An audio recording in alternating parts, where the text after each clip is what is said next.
I lived at the YMCA for a while when I was very young. The building was basically open all night, and there was a man who sat at the front desk answering the telephone and admitting other residents at all hours. And there was a night watchman named WG who worked there. It was his job to walk throughout the building every hour or so, making his rounds. WG was kind of a nervous fellow, soft-spoken, timid. He came on duty about 10 o'clock every night, and he really didn't have many people to talk to all night since most everyone was asleep while he was there. I don't know what else he did all night. I do remember that sometimes I would wake up at 2 o'clock in the morning to go pee.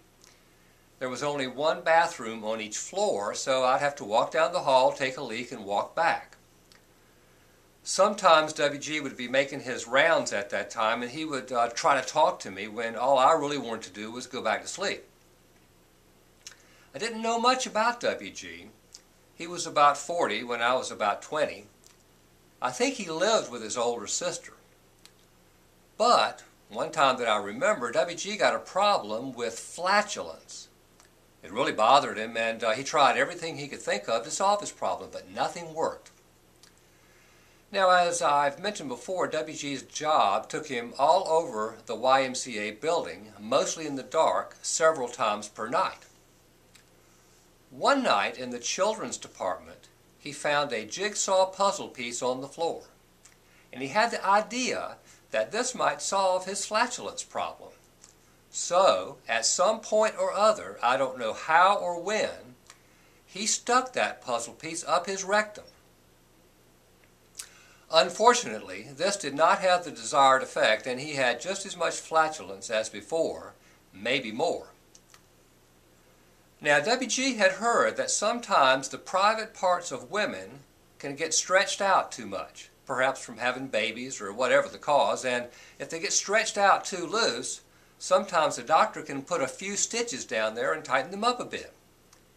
Well, WG had the idea that a doctor might be able to put a few stitches in his sphincter muscles and tighten up his anus and help him with his flatulence.